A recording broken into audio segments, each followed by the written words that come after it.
हाथों में सुरक्षित है।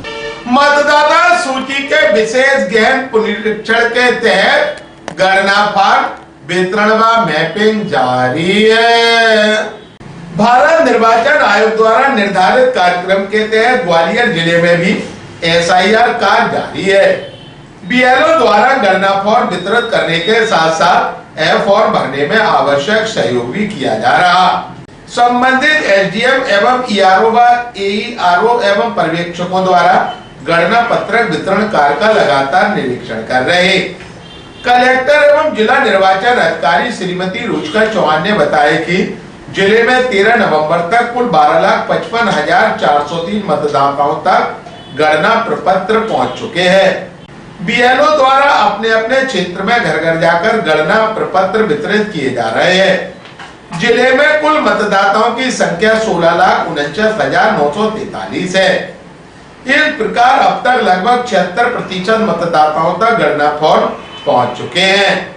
ग्वालियर अभी तक से चर्चा के दौरान कलेक्टर एवं जिला निर्वाचन अधिकारी श्रीमती रुचिका चौहान का देखिए, जैसे इलेक्शन कमीशन के निर्देश हैं उसमें गणना पत्रक यानी इन्यूमरेशन फॉर्म जिसको बोलते हैं, ये फॉर्म्स BLO के माध्यम से आपके घर पर पहुंचना शुरू हो गए हैं और अभी 2 से 3 दिन में अधिकतम 100% लोगों के ये पहुंच जाएंगे। ये फॉर्म्स किन लोगों के पहुंचेंगे? ये उन लोगों के पहुंचेंगे जिनका की वर्तमान मतदाता सूची में नाम है। 27/11 की स्थिति में जो मतदाता सूची ग्वालियर जिले की थी, जिसमें कि 16 लाख प्लस वोटर्स हैं, उन लोगों के घर तक ये पहुंचेंगे।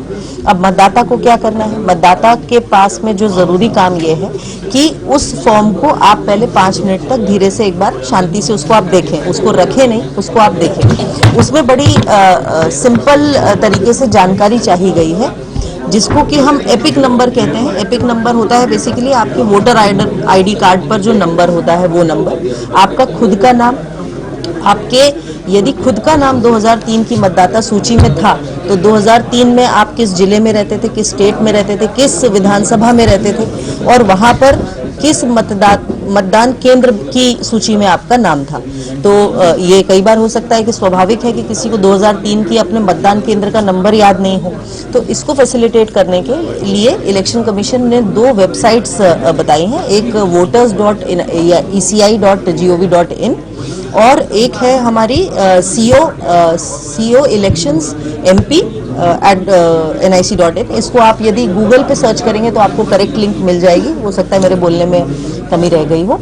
इसको गूगल पे आप सर्च कर सकते हैं।